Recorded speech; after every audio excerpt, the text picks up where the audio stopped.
Hare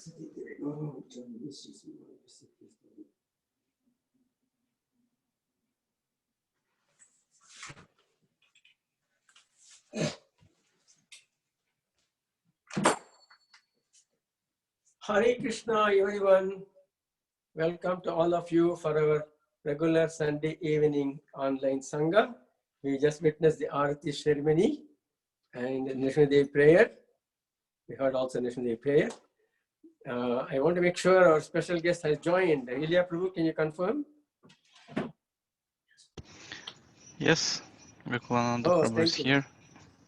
Thank you so much.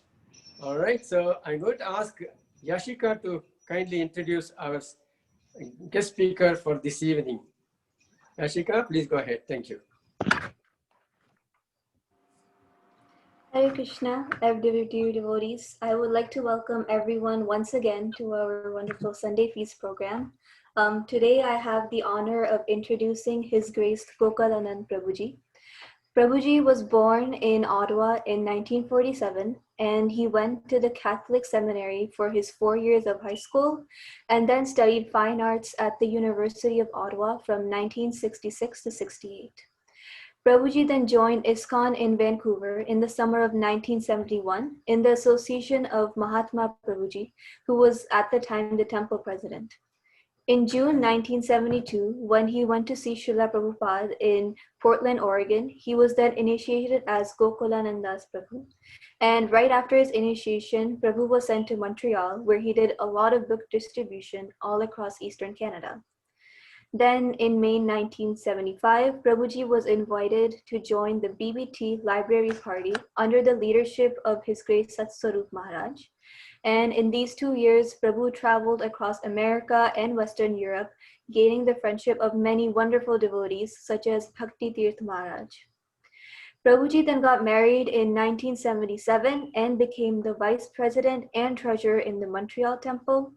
Then in 1979, he was sent to Ottawa for 3 years, after which he helped in the Vancouver Gurukul for about 6 months, and then went on to serve for 1 year as a cook and general assistant at the late Huntington Gurukul in New York.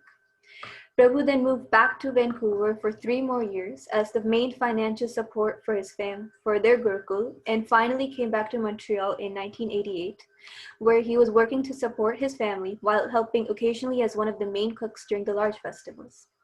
Then in the summer of 2000, Prabhu went back to live at the Vancouver Temple for 9 years, and he was back in Montreal by the end of 2009, where he has been serving as vice president and treasurer up until today. We're very fortunate to have his association today, and now without further ado, I would like to pass it on to Gokulananda Prabhuji. Please take it away.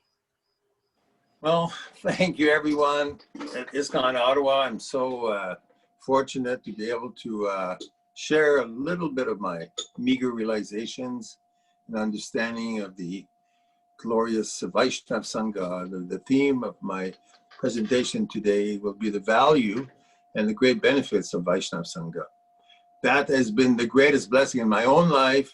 Somehow Krishna arranged that I meet the devotees and I identify, or I feel very attracted to the devotees and I join, and my life has been nothing but great blessings because of getting so much beautiful association all around ISKCON, especially here in Canada. Well, I'm going to speak in general terms, then more specifically about the Vaishnava Sanga. You know, there's a famous saying that the human being is a social animal, which says quite a lot. That it is, as we see in all species of life, there is a community or a network of relationships to help every species survive and prosper, etc. And it's even observed that there are many species that have a monogamous relationship. Like most bird species have monogamous, you know, like male and female stay their whole lives together. Anyway, in human, because of the great potential of the human form of life on many levels, the need for community belonging to a group of humans is even more important and more productive. course, humans identify themselves individually and by their own personality and individuality, but also they mostly identify themselves as part of a community, a social group, either even race or religion or shared culture. So that's the basic human nature, which is actually a reflection of the real true identity as an eternal spiritual being, as a part of Krishna. Because we are part of Krishna, but we're part of Krishna's unlimited family. Because actually there's a nice little story. Once Prabhupada was in a temple in India visiting, being invited to visit, and he was looking at a nice painting of Krishna. And then after 1 minute, he had a couple of disciples next to him. He said, "That is not Krishna." And the disciple said, "But Prabhupada, the painting is all there. Krishna and his flute and his peacock feather and nice bending form." Prabhupada said, "Yes, but in this painting, Krishna is alone, but Krishna is never alone. Therefore, he cannot be Krishna without his devotees, entourage, associates." See, so that's the supreme person, Krishna. He's never alone. So what to speak of us? We seek kindred spirits. We seek like-minded, good souls that we can share with. It happens by our natural setting as a family. We're born in a certain situation. By our karma, we gain a certain situation within a certain family that belong to a social network, ambient culture, etc. So that is the very nature of the soul, to be connected to other souls, all in their ultimate connection with Krishna. Now, in the Vaishnava culture, this takes on a great, great meaning and a very deep purpose. There is actually a famous episode or instruction that was part of Lord Chaitanya's discussion with his most senior disciple, Srila Sanatana Goswami. And this happened in Benares sometime. And amongst all sorts of wonderful instructions that Lord Chaitanya gave to Sanatana Goswami, which are described in some detail in the teachings of Lord Chaitanya, which is the condensed form of Chaitanya Charitamrita. Anyway, in that discussion, which was spread over a few days, Lord Chaitanya quoted a very famous verse, which has become famous even within our ISKCON. Pramand Bhumite Bhagavan Jeev, Guru Krishna Prasade Bhai, Bhakti Lata Beach. That if a soul, Bhagavan Jeev, if a soul is very fortunate, then that soul is blessed by Krishna to get the association of a pure devotee of the Lord. And by that connection, he receives the Bhakti Lata Beach, the seed, bija, of Bhakti Lata, of the plant of pure devotion. That seed is planted in his heart by the empowered spiritual master, our pure devotee, and that seed is watered through the practice of bhakti yoga, whereby it's described that the plant will grow and grow and produce many spiritual fruits or spiritual benefits. So that started with the sadhu sangha, or the connection with that sadhu, or that pure devotee of the Lord. And the seed of devotion is best cultivated in the company of other like-minded, sincere devotees, because there's a synergy, there's an increase of bhakti. The more one does bhakti yoga with other good souls, the more the taste and the inspiration gets combined, the synergy. One soul plus one soul becomes 3, not just 2 or 4, like that. It's a great multiplication of one's own desire, one's own taste for serving Krishna.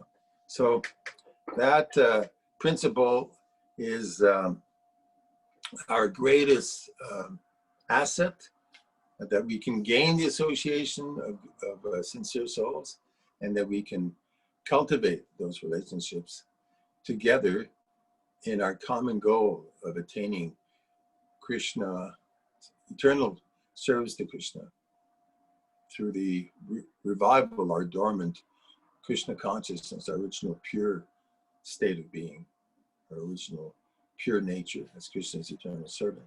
So that Sangha, or that association of devotees, is what really pushes us on, drives us forward in our long journey towards Krishna. In fact, that long journey can become very accelerated by a very good association of very fixed up devotees who are full of Shrad, full of strong faith. And in that strong faith, that's the womb, or that's the environment that allows bhakti to flourish, to grow. So we have that Sangha within our great ISKCON society. I remember when I first met the devotees in Vancouver in the summer of 1971, I immediately felt inspired. I said, wow, these persons are so devoted, they're so dedicated to their guru. And I immediately thought, oh, you must be such a wonderful, great saint to bring out that much love and dedication amongst his followers. And so I felt there was some spiritual magic, some deep, beautiful, loving connection happening within those devotees. And so I wanted to experience that for myself. And that's the main reason why I joined Prabhupada's movement back there in Vancouver. And Prabhupada has been so kind, because he's given me so much great association throughout the last 45 years or so. And that is an ever, it says the gift that keeps giving. It's like, it never stops. The association of devotees, gives you a constant influx or increase in your own desire to improve in your devotional service. That's all available through Vaishnava Sanga. So the purpose of Vaishnava Sanga is to increase one's desire, one's enthusiasm, and one's faith in Krishna and in the process of Bhakti Yoga. And that cannot be obtained in any other way. If you're just wanting to be on your own and figure things out on your own and gain your own relationship with Krishna, that you'll do, but it will be much harder just staying alone on your own path towards Krishna. If you get the association of like-minded devotees, then there's that synergy, that extra strength, that extra inspiration, which immediately manifests amongst the devotees. So can we imagine the benefit of the Vaishnava Sangha? Faith in Krishna is the key to spiritual perfection. There's a very nice, famous verse Prabhupada would quote so often: Yassa deve parabhaktir yassa deve tataguru kartatam vitamisha prakashantamat manaha. I missed a couple of words there. It says that one who has implicit faith in Krishna and in the spiritual master and the Vedic literatures of which the spiritual master delivers, then by that faith, one can achieve all perfection. So faith is the key to attain prema, or love of Krishna. And that faith is best cultivated, increased through nice devotee association, where we practice Bhakti Yoga, Shravanam, Kirtanam, Smaranam, Vandanam, together. So in that connection, I can quote Lord Krishna's own words from the Bhagavad Gita, very famous verse. Krishna, he has shown his universal form to, he's about to show his universal form to Arjuna. So we're quoting from the 10th chapter, very famous verse in text 8. Sarvasa prabhava mata sarvam prabhatati iti madva bhajantimam bhuta bhava samanvita. Lord Krishna says, I am the source of all spiritual material worlds. Everything emanates from me. The wise who perfectly know this engage in my devotional service and worship me with all their hearts. Now the next verse is quite revealing. Krishna describes what his devotees actually are absorbed in. How do they become absorbed in thoughts of him? Very nice. Probably my favorite verse. Machitam magataprana bodhantas parasparam katayantas chamam nityam tushanticha aramanticha. The thoughts of my pure devotees dwell in me. Their lives are fully devoted to my service, and they derive great satisfaction and bliss from always enlightening one another and conversing about me. See, so Krishna himself refers to the fact that what do devotees do together? They talk about Krishna. They hear about Krishna. You know, they hear from the authorized source what the scriptures, Bhagavad Gita, Krishna Katha, it's also called Krishna Upadesh, the divine teachings of the Lord, and Krishna Katha in the form of Srimad Bhagavatam, the Mahapurana, Nigama Kalpatara Galitam Phalam, the ripened fruit of the Vedic tree of knowledge. It dwells exclusively on the glories of Lord Krishna and his different avatars and the activities of his pure devotees, so many different things. And of course, the Lord's potencies of creation and so many other things. But all leading to the full revelation of Krishna's personal activities in the 10 canto, which Prabhupada has so nicely given to us in one of his masterpieces, the Krishna book.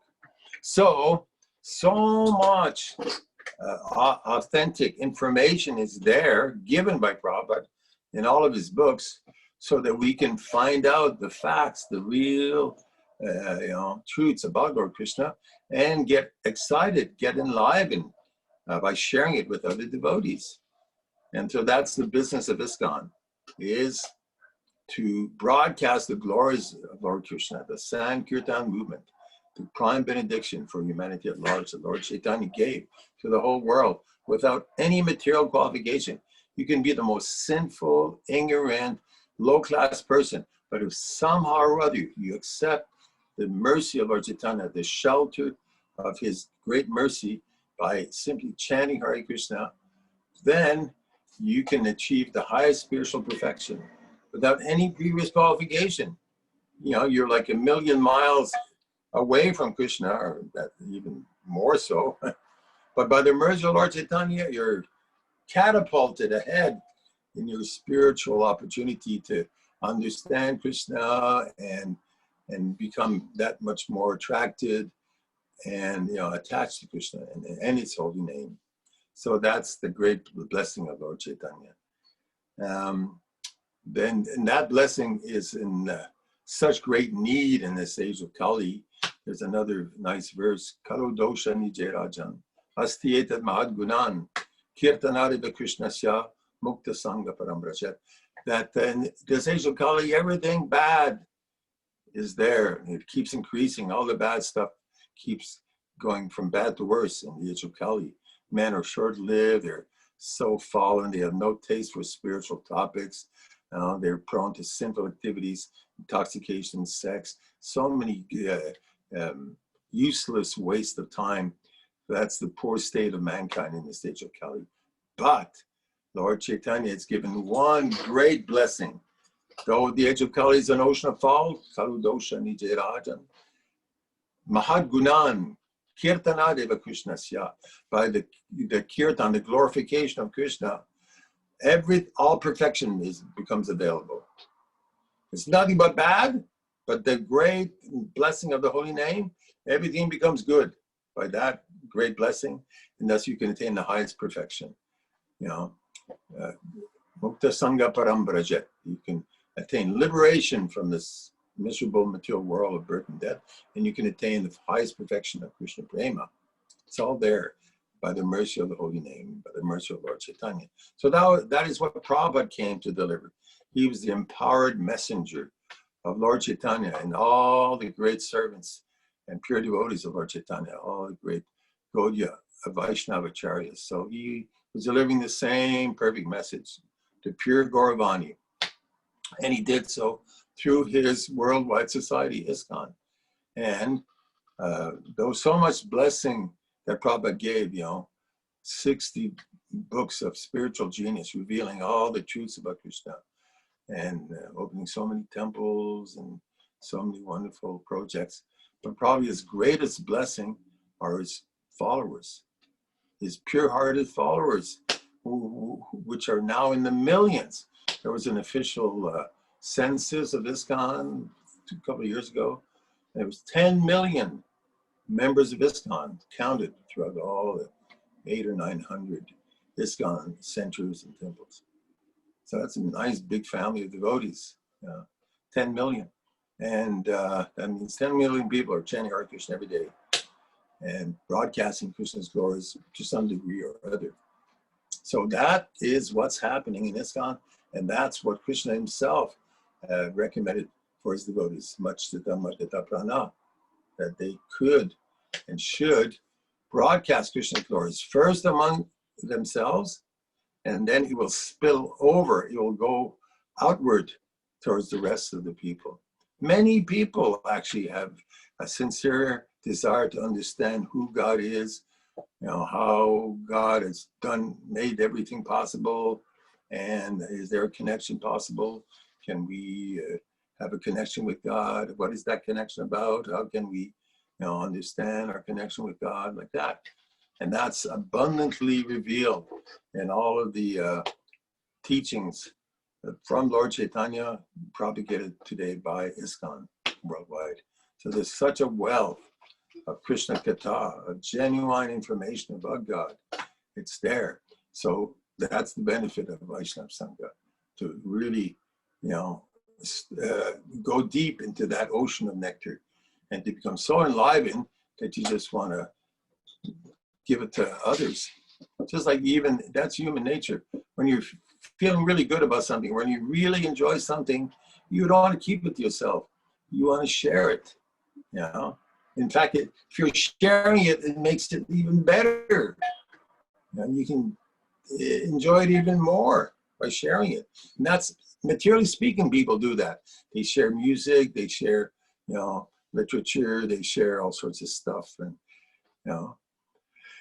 And, that's a sort of perverted reflection, how human nature is. Originally, the soul is underneath all those manifestations.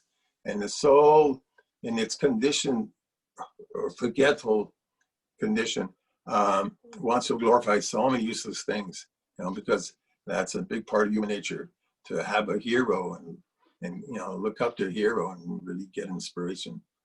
But everyone's inspired by the wrong heroes, And the real hero is God, Krishna, and God's perfect servants, the great pure devotees and great saints that have been there throughout history. So that's what we get the real inspiration, the real taste, and the real satisfaction. That's what Krishna says in that nice verse. Tusyanticha ramanticha.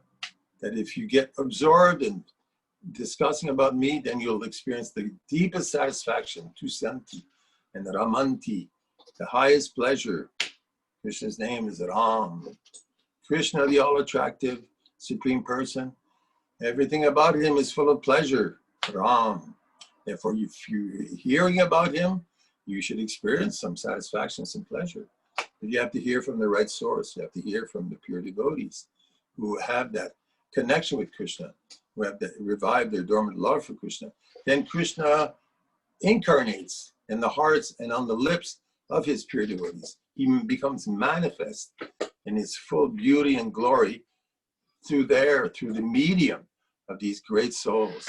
Mahatmanas tumam parta, daivim prakritim ashrita, bhajanti manaso, nagva bhutadim avyayam. Krishna describes what the Mahatmas do. They're always worshiping him, absorbed in him. And the proof of that absorption in him, Krishna says in the following verse, Satatam kirtayantu mam. Satatam, always and always, kirtayanta, glorifying me, absorbed in my glories. spreading my glories.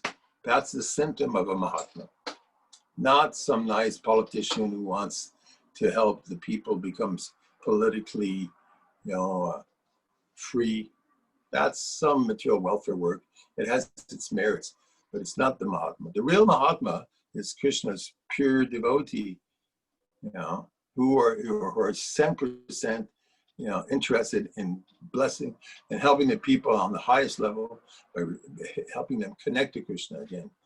And therefore, those pure devotees, they're busy broadcasting Krishna's glories, informing people about the real facts, the real truths about Krishna. That's the great blessing of such a association with the pure devotees. And so that's at the heart of our ISKCON. Prabhupada, such an empowered Mahabhagavat, Shaktaveshavatar, actually empowered by Krishna to give Krishna to the whole world. But Prabhupada has also empowered so many of his followers. The potency to give Krishna to others is given by Krishna himself. There's a famous verse, Krishna Shakti Vinana Nahitar Pravartana. Only one who is empowered by Krishna can be effective in broadcasting his glories, in changing people's hearts so they become interested in hearing about Krishna and they want to hear more. So Prabhupada has that potency, and that potency flows through his followers. It didn't stop with Prabhupada when he was present physically on the planet. Of course, Prabhupada was like a volcano of Krishna Shakti, of giving Krishna to the whole world. So much. It spread, It was like the Hare Krishna explosion. There was a nice early history of ISKCON written by Hayagriva, the Hare Krishna explosion. The fastest growing spiritual movement in all of human history. In 10 years, Prabhupada spread this movement on just a scale. This is miraculous. But it has not stopped. It didn't stop then. It continued because Prabhupada's teachings are his sound incarnation, his vacha, also called Vani.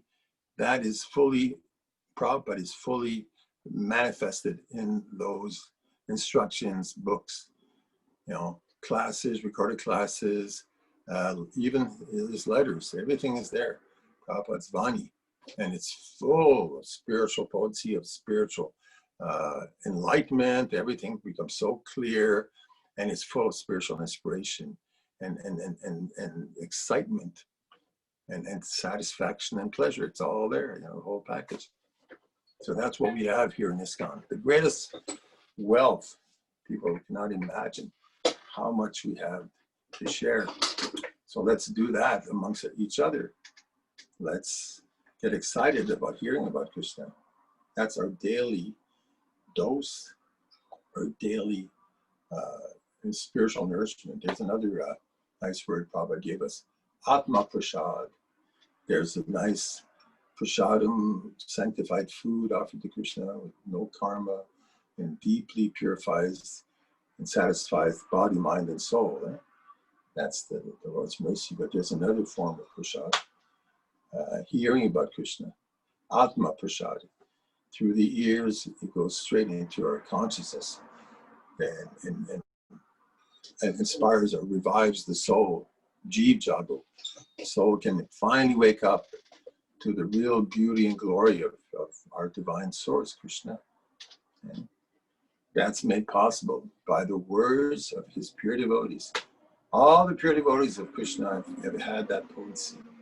They were able to change men's hearts, and all the great saints in the modern era, Bhaktivinoda Thakur and his amazing son, Bhaktisiddhanta Saraswati, who gave us Srila Prabhupada. So they were all working together in this great work of, giving people the chance to hear the real truths about God, about Krishna, and giving them the mercy of the taste or the attraction to hear more about Krishna. So that's what ISKCON is about, and that's what our Vaishnava Sanga is about.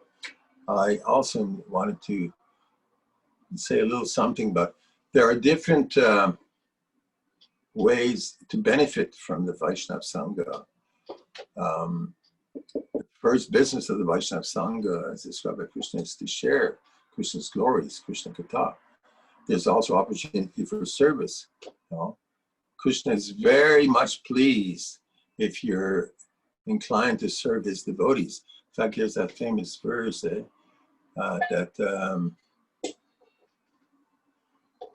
Haradaranam Sarvesham, well, that she was speaking about the benefits of serving the devotees of the Lord. And Krishna himself, I wish I knew the verse or what part of the Bhagavatam, but is there, often quoted by Prabhupada, that Krishna states that one who says he's my devotee is not fully my devotee. He's trying to become my devotee, but those who are devoted to my devotees, they're my real devotees. You know, it's not that we have a direct connection to Krishna. No, we have a vicarious. Vicarious means by connecting with another devotee and another devotee, then you get your connection to Krishna. In addition to Purana. In the Vishnu Purana, that nice verse is there. Those who serve my devotees, they actually please me. They are actually my true devotees.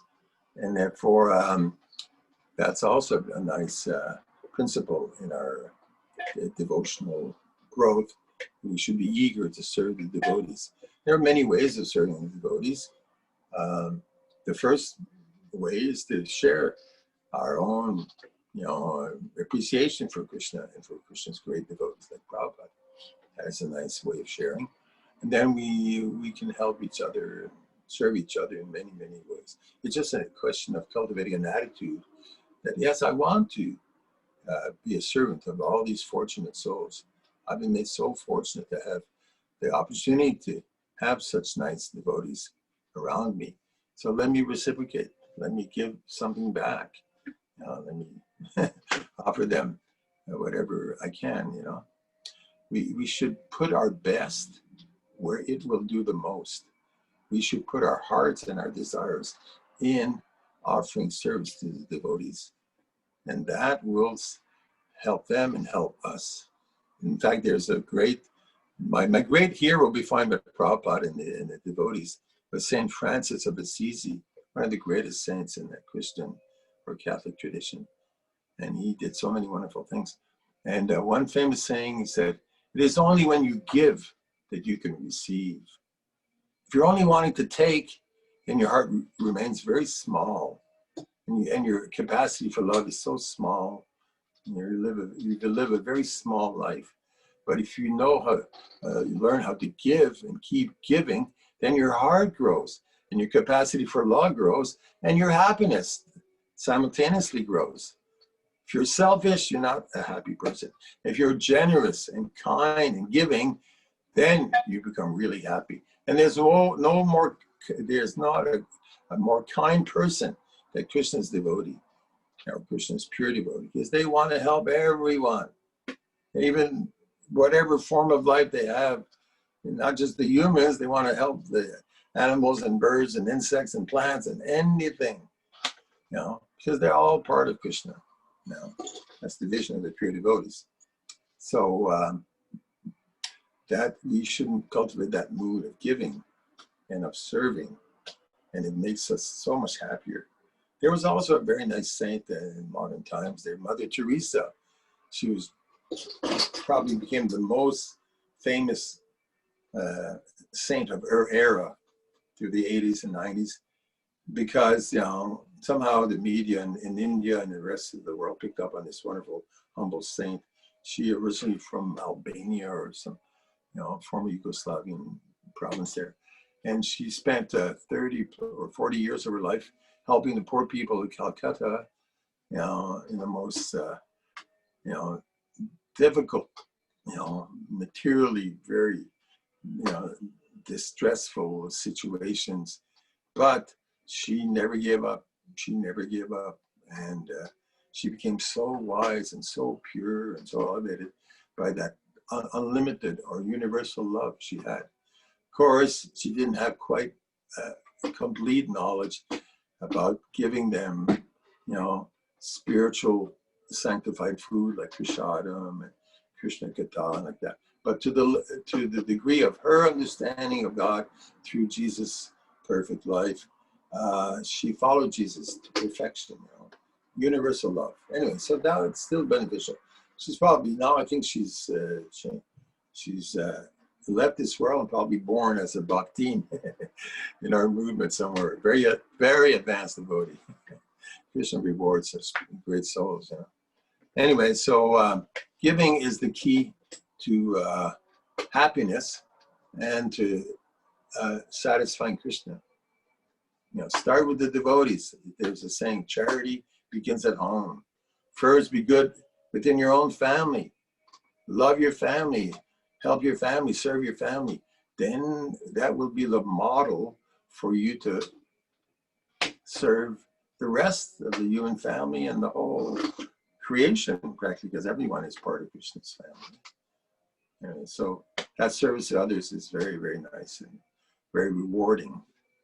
I'm going to quote one more verse about deepening our relationships amongst devotees. You know,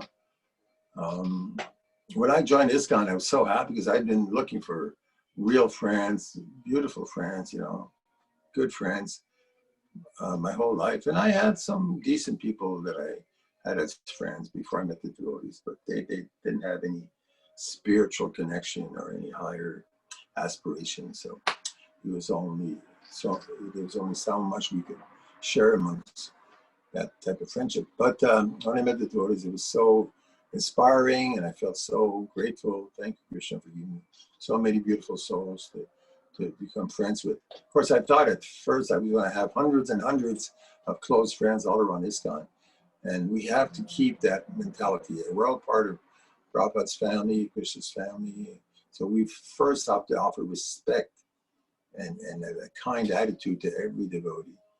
But the deeper connection, that is the deep communication and sharing, that may happen only a handful of relationships.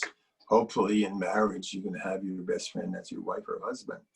And then amongst brahmacharis, you can have very, very close, tight, and deep relationships, you know, among men to man or woman to woman, like that.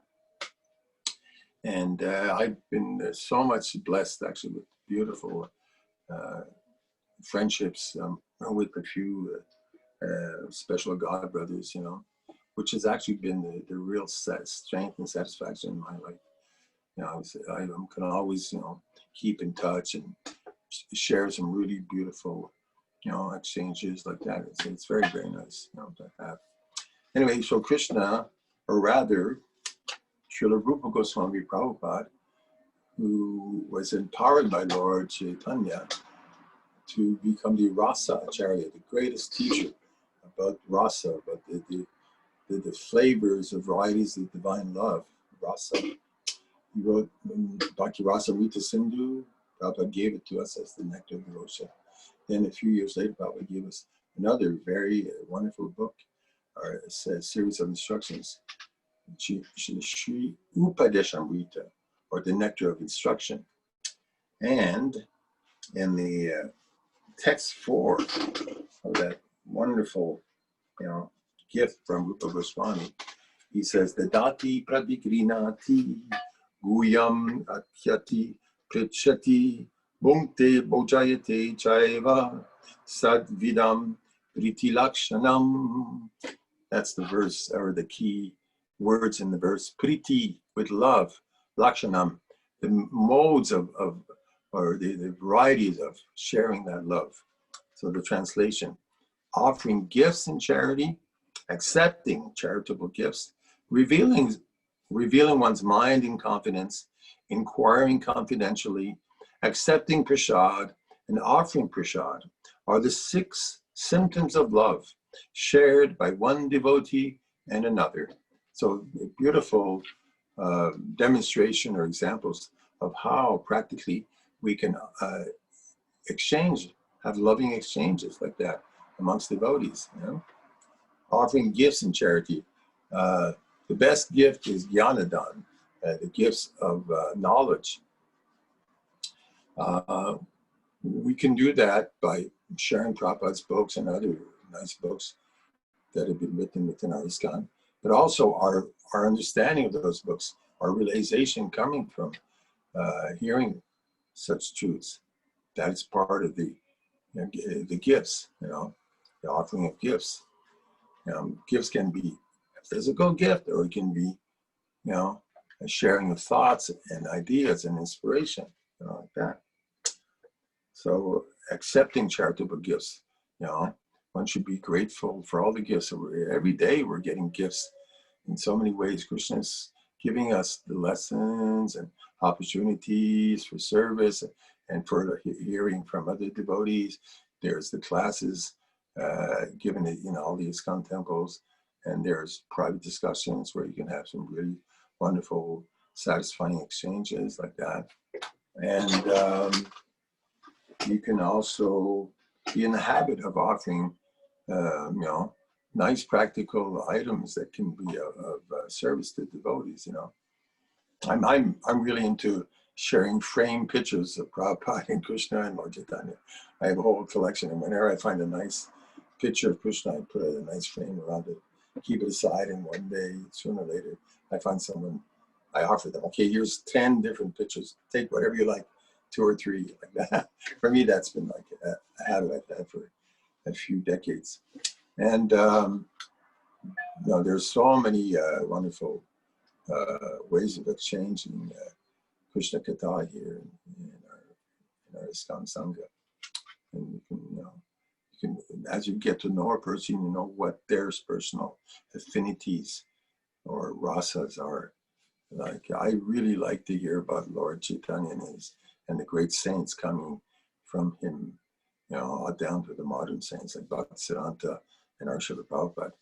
That's one of my favorite katha, you know. But there's so many things. I've seen devotees get really enlivened with the Ram katha, you know, Ramayana, and others also Mahabharata and all the incredible personalities that manifest in those stories. And it's all connected to Krishna, so it's all very uplifting and exciting, you know, to get really deep into it, you know. And so, and of course, the most popular and frequent way of sharing with the devotees is prasadam. We cook with love and devotion. Even materially speaking, in most societies, the mothers and wives, they cook for their loved ones. And that's where they put their love, you know, they want to make them happy and satisfied, having really the best, you know, food saturated with love, you know. So that's even there within human nature. And amongst devotees, they become so expert at offering so many nice things to Krishna and then sharing the remnants, you know, Krishna Prasadam. So that's a really amazing thing to share, you know. And some devotees become very expert cooks. Here in Montreal, we have a dozen, mostly Indian ladies that are so amazingly experienced, 30 plus years of experience. And but others, my first kitchen guru was a Yojapati, who was for the last 25 years, and B.B. Govinda Maharaj. He was a really amazing cook. And he knew it was a natural ability he had. And I was able to have this association for a few months there back in 1973, and I learned quite a few good tips. Another nice godbrother, Kripa Sindhu, originally from the USA, though he spent 10, 15 years in Canada. And we sort of grew up together in Krishna consciousness, so he was an amazing cook. And I learned so many nice things from him. My good friend here in Montreal, Pragosh, is a very expert cook. So we share these, you know, abilities or these interests, and it's very enlightening, very nice. So prasadam is a wonderful way to share and express our love and our appreciation. So by with the right desire, you know, we can try and appreciate all the devotees and all their nice qualities and their nice activities and service, and therefore we gain, we benefit so much.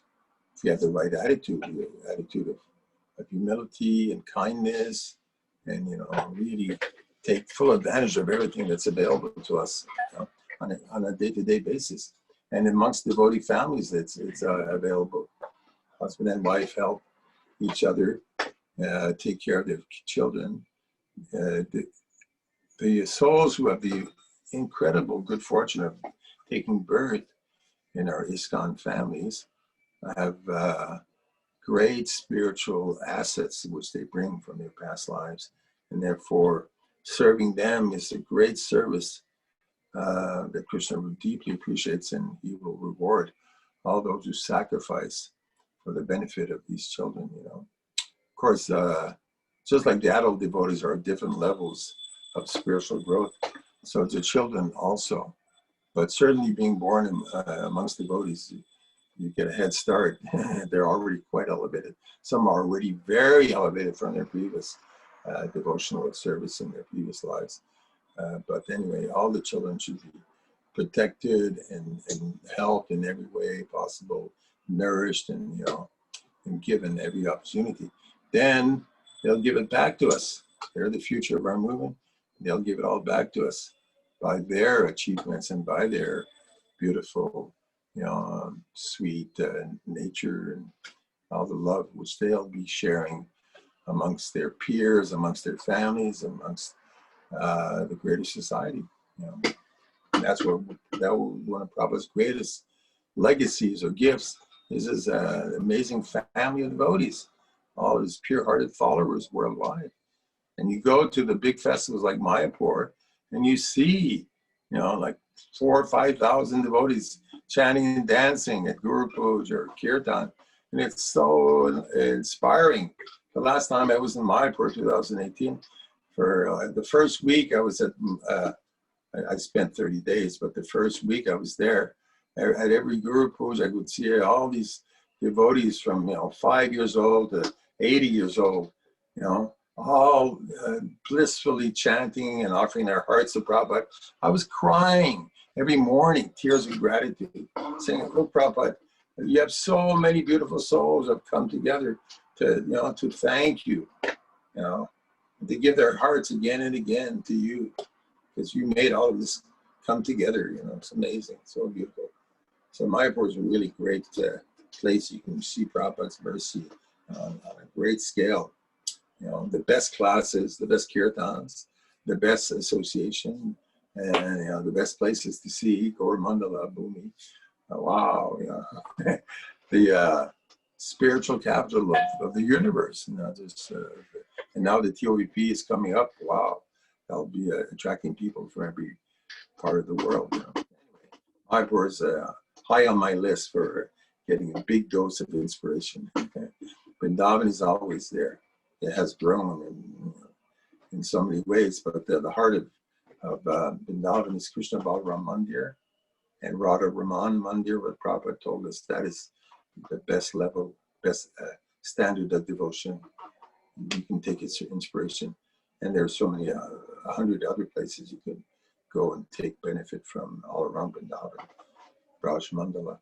So there's so many great, you know, places when you can get inspired. But our ISKCON temples are considered embassies from the spiritual world. So we can get that association and that inspiration right here and now. You know, we're so blessed, you know. So that's what I have to share on the theme of Vaishnava Sanga. One could share a lot more. I love hearing my elevated God brothers like Niranjan Swami, who have such beautiful, deep, solid realizations, and their speaking is so full of truth, and it's so nourishing. So I'm eager to have more of Maharaj's association, and here's very inspiring classes.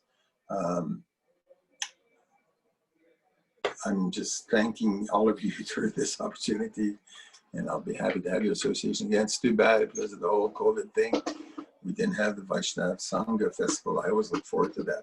That is a major highlight of my year. You know, it's just below Mayapur as the best place for inspiration. And so I know you're doing more of this live stream Sangha, which is great.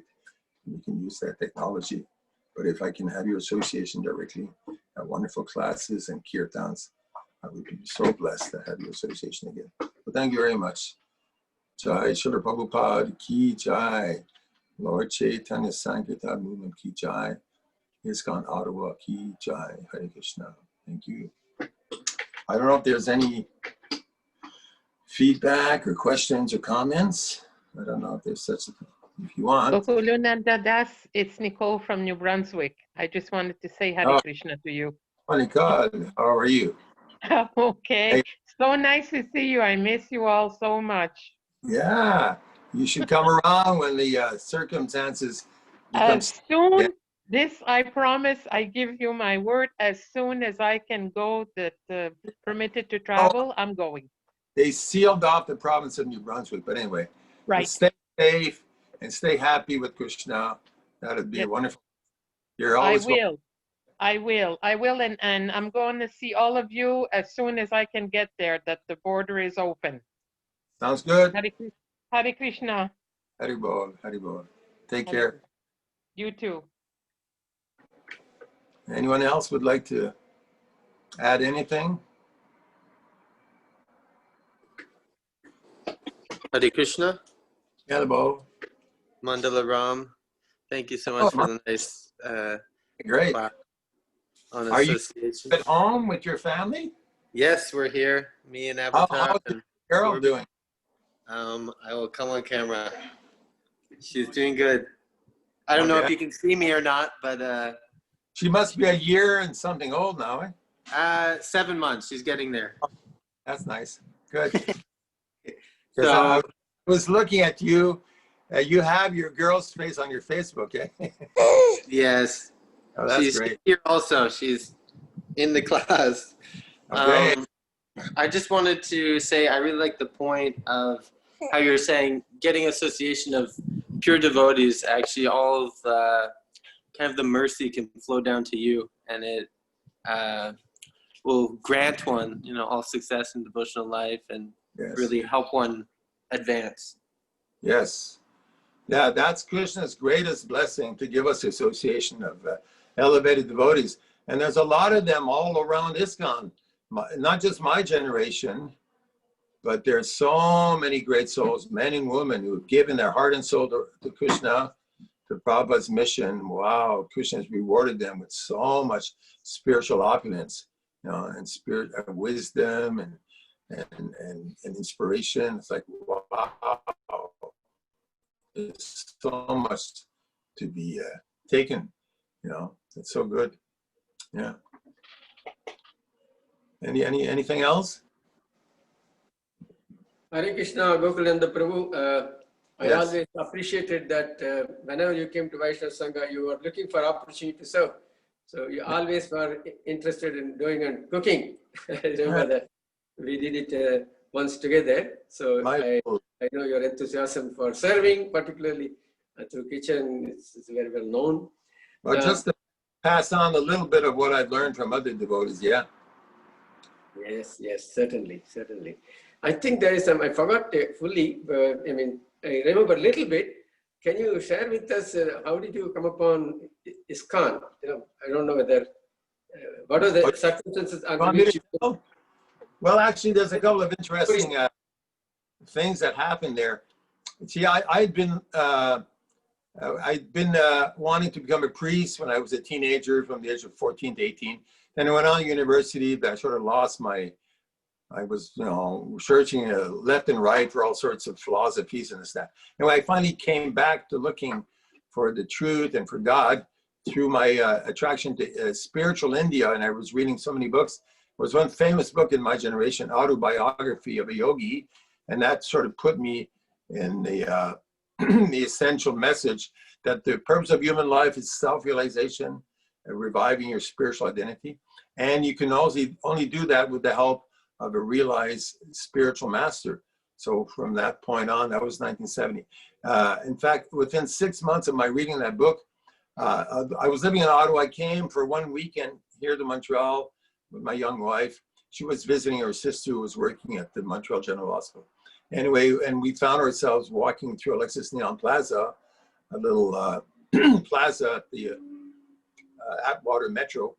And somehow Krishna directed my gaze towards a little thing lying on the side of the mall against the wall there, about 30 feet away. I don't know how, but I walked over and I looked down, and it was a French Back to Godhead in black and white. So I picked it up and I sort of glanced at it. And within 1 minute, I noticed another small book not too far away. I picked that one up. It was Krishna, the Reservoir of Pleasure. Some people had gotten and thrown them away, but they were waiting there for me. So I brought them home to Ottawa, and I went to an Indian shop to buy some incense, and somehow, without thinking, or it was instinctive, when I opened the incense, I lit up one stick and I offered to the picture of Krishna on the book, on the Krishna, the Reservoir of Pleasure book. And I don't know what made me do that, but I felt it was the right way to light up the incense. Anyway, and a year later, I finally made my way to Vancouver, and within a couple of weeks, I found the devotees. It seems haphazardly, but no, it was Krishna's arrangement. I found them in the old part of Vancouver, Gastown, and I found out where their temple was. I went to this a week later to the Sunday feast, and that was the best day of my life. The first time I ever had kirtan. Though I had heard the Hare Krishna mantra on the album of George Harrison, My Sweet Lord, and that was a really beautiful experience. But I didn't know what the meaning of the Maha Mantra. I didn't know there was a whole movement surrounding the Hare Krishna movement, you know. But then, when I went to the Sunday feast, I met such beautiful devotees, Mahatma Das, Balakrishna, Parameshwari, a couple of others. And a month later, I moved in and shaved up, and you know, then a year later, they sent me to Montreal. Anyway, so that, something else happened that really pushed me to join quicker than later, sooner than later. While I was in between Sunday feast, I met the devotees in Gastown, and they offered me a Bhakti Godhead. I didn't have a penny, so I didn't get the Bhakti Godhead. I went back the next day, and they were not at the same street corner. I was so disappointed. I brought my dollar to pay for the Bhakti Godhead, and no devotees, no Bhakti Godhead. I said, oh my God, what's happening? I was so disappointed. Guess what? My head turned down the street about 150 feet away, something flapping in the wind next to the sidewalk, halfway on the sidewalk in the street. I walked over, and it was a Bhakti Godhead, the one I was looking for that same day. And I grabbed it and said, thank you, God, this is amazing. And I walked to another block away to a small park. It was the smallest park. It was about 100 feet by 50 feet. And I sat underneath the only tree in that little space, and I read the whole Bhakti Godhead for 2 hours. At the end of that 2 hours, I was crying tears of joy, saying, my God, this is so beautiful, so true. Prabhupada is such a great sage, such a great saint. He's telling everything you ever wanted to know about God and everything. I was so moved that's when I decided to join once and for all. And it was only a couple of weeks later that I finally moved in. So Krishna made all these amazing arrangements for me to, connect and find out and hear from Prabhupada, from Bhakti Godhead. And wow. And then the devotees in Vancouver, they were so enthusiastic. They were, like, wow, like, on fire, as they say, And I would go to visit and just hang out with the devotees. And I remember once or twice when I showed up, I said, I have so many questions. Can I tell? He said, no, we don't have time. We're going out on Harinam. I said, what's that? He said, you can come along if you want. We're going to go chant on the street. I said, okay, I guess I can try that. And so I had my long hair down to my shoulders. I tagged along. And after half an hour on Harinam, they gave me some Bhakti Godheads. They said, this is our magazine. You try and distribute them. You get 50 cents or more for each copy. And I did it. And in 20 minutes, I distributed 10. They said, okay, you like this. Okay, try it some more. So that was my reciprocation that Krishna gave me the Bhakti Godhead so I can become inspired. And he gave me more Bhakti Godhead so I could pass them out. And that's what became my service for 2-3 years. As soon as I joined, either in Vancouver and then Montreal, my main thing was to sell Bhakti Godheads on the street. I did that for many years. Thousands of copies I did during those years. And it was such nectar and so satisfying. I would be running out of the temple at 9:30 every morning to my favorite spot to sell my 50 to 100 copies of Bhakti Godhead every day, rain or shine. But I usually found some indoor places, including that Alexis Neon Plaza, which was a really good spot to greet people at the door as they're leaving the building. And that's the very first place I'd found my Krishna, the Reservoir of Pleasure, you know, like a year and a half before, or so, 2 years before. So anyway, Krishna made all these amazing arrangements for me, you know, to get really a lot of nectar from back to Godhead. In fact, I have a personal collection. Every issue of Back to Godhead ever published. Maybe I'm missing 3 or 4 from the very first ones. I have the entire series over the last 45 plus years. That's pretty amazing. Yeah. All the copies. Yeah. I wanted to publish an article, but Krishna hasn't allowed me to publish an article.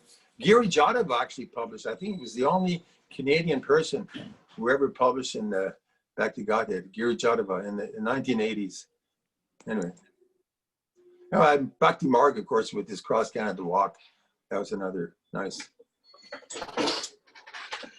So, are you going to have any other special events there through a live stream sometime soon? Or? Yes, Prabhu. Actually, it's a good thing. It's a segue for us to tell about our Radhashtami celebration. Good. We are going to have next Sunday. And I'll let you also know, we are having a special guest, His Grace Sesha Prabhu. Sesha? Wow. Yes. He was also in the BPD party for a while, I guess. Yeah. He's such a beautiful, wonderful person. Now, I've met him mostly in Mayapur over the years. Wow. He's such a great soul, you know, Sesha. We became quite good friends on the library party.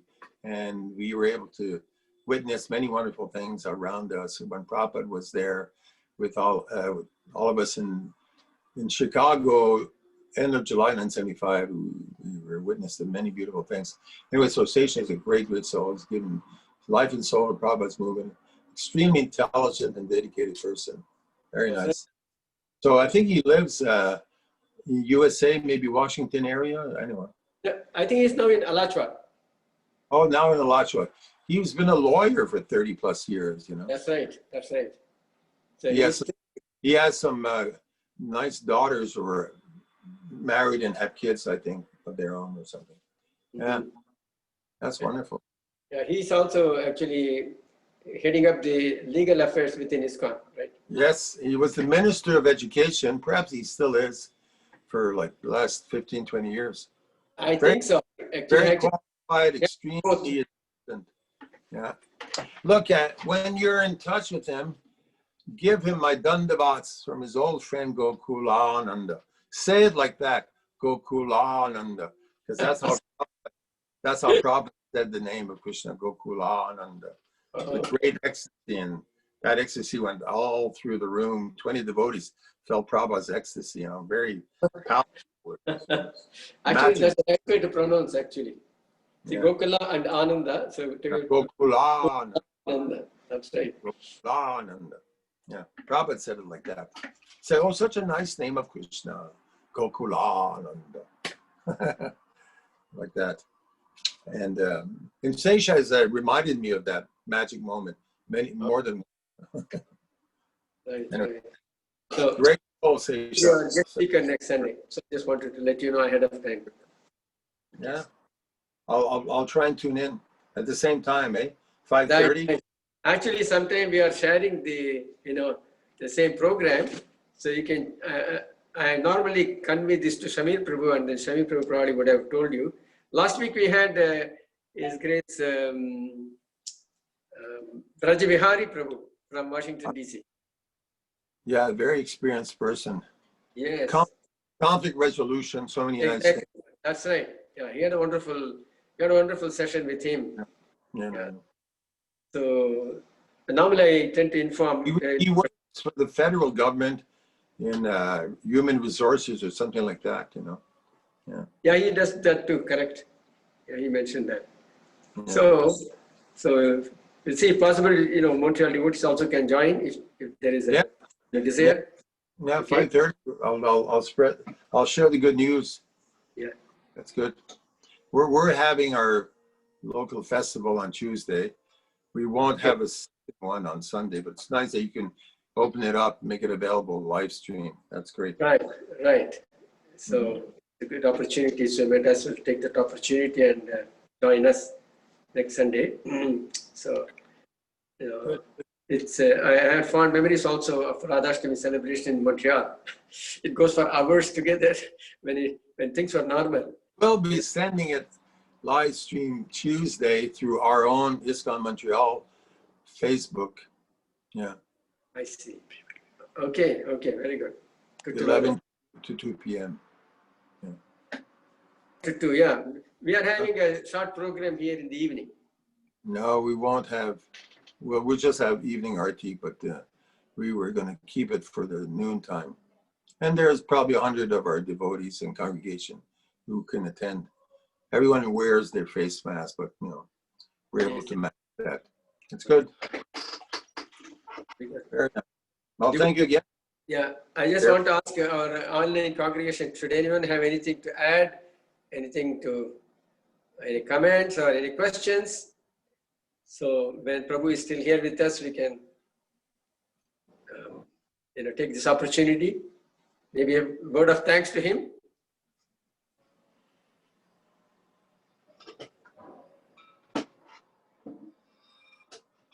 Haribol, thank you so much, Gokulananda. Yes, Hare Krishna Mandala. We can't wait to see you again soon. Yeah, Damodar gave me a whole bunch of devotees and stuff to share with your family. Awesome. Go visit my own family on September 20th, so I'll make a quick stop to Russell, okay? I'll phone you anyway. Please do, please do. Yeah, okay. Okay, thank you very much, Prabhuji, for accepting our invitation to be with us this evening. Wonderful, nice to know your own experiences and how much you appreciate. Actually, that's where we get inspiration from. That's the association. The power of association is right there. We get inspired from each other. So your story is very inspiring, you know. Inspiration is contagious. We should spread it everywhere. It's more contagious than the COVID, that's for sure. Very. So thank you for the opportunity. Thank you very much, my friend. Thank you too. Stay safe until we meet next time again. Hare Krishna. Krishna, Lord Chaitanya would say, may you always be with Krishna. Krishna Matirastu. Krishna Matirastu. That's right. Krishna Matirastu. Right. May you think of Krishna always. Wonderful. Hare Krishna. Hare Krishna.